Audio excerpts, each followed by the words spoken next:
Ya, bagaimana pendidikan itu boleh memupuk semangat menghormati, nilai penghargaan. Dan kalau Ustaz Arifin boleh tambah sikit, bagaimana peranan media dan teknologi ini berperanan supaya kita nak bawa naratif baru yang bukan lagi membawa naratif Islam terancam, Melayu terancam, tapi naratif bagaimana kita nak selamatkan semua orang.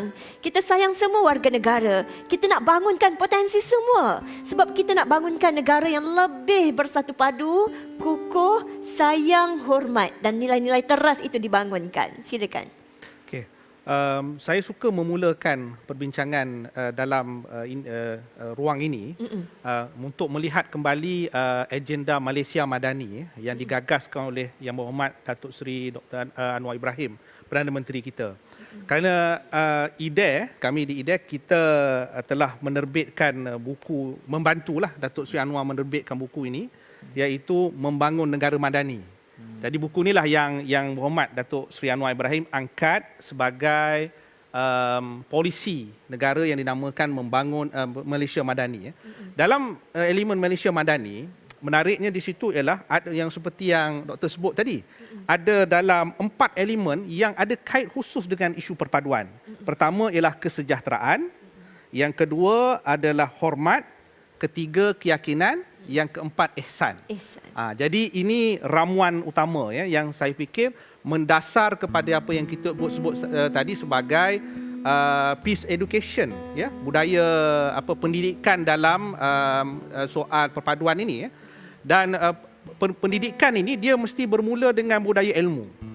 So budaya ilmu adalah kerana orang yang nak membawa kepada soal perpaduan, orang yang nak membawa kedamaian, orang yang nak menyeru integrasi di antara satu sama lain adalah orang yang mesti ada asas dia.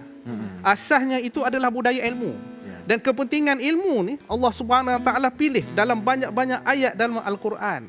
Ayat pertama yang Allah turunkanlah Iqra bismi rabbikal ladzi khalaq. Bacalah dengan nama Tuhanmu menjadikan, membaca.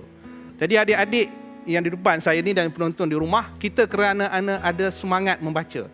Malah Yang Berhormat Perdana Menteri pernah menyebut ketika meluncurkan pesta buku kebangsaan disebut selamatkan Malaysia dengan budaya membaca. Masya-Allah. Sebab sekarang ni Ustaz, Doktor, ramai di kita ni bergantung pada ni tablet, telefon Nak membaca buku ni dah jarang dah.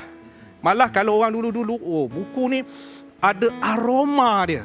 Yang ini dah banyak tak ada dah di kalangan anak-anak kita Apa-apa sikit YouTube. Apa-apa sikit WhatsApp, apa-apa sikit tengok Google, share Google. Jadi saudara dan saya sekalian, sudah sampai masanya apabila doktor sebut tadi berpaksikan kepada pendidikan, kita kena mulakan dengan budaya ilmu. Dan budaya ilmu ni kena melalui 2 kaedah. Satu adalah menyematkan diri kita dengan membaca. Membaca Al-Quran, kita bukan saja membaca tadabbur dan sebagainya. Membaca buku-buku ulama-ulama yang pelbagai. Kerana membaca ini, ilmu ini dia memberikan kita apa yang disebut sebagai guiding ideas.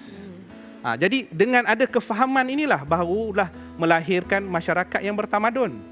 Konsep madani yang digagaskan oleh Yang Berhormat Perdana Menteri menyebut bahawa dalam definisi dalam Dewan Bahasa dan Pustaka itu, madani adalah membina pertama keintelektualan diri, kedua kepribadian diri, ketiga kerohanian diri, dan barulah kebendaan, maksudnya kemasyarakatan semuanya dalam proses membina masyarakat, membina tamadun. Itu sebabnya Datuk Seri Anwar sebut, saya bukan nak membina bangunan pencakar langit, bukan membina bangunan tinggi-tinggi, tapi nak menyelamatkan manusia ni. The soul tadi yang doktor sebut tadi, soal soul, soal hati-hati ini, yang inilah kepribadian inilah saya rasa kunci utama yang harus kita selamat, dan ianya bermula dengan budaya ilmu. Jadi ini paksi doktor yang perlu kita pegang.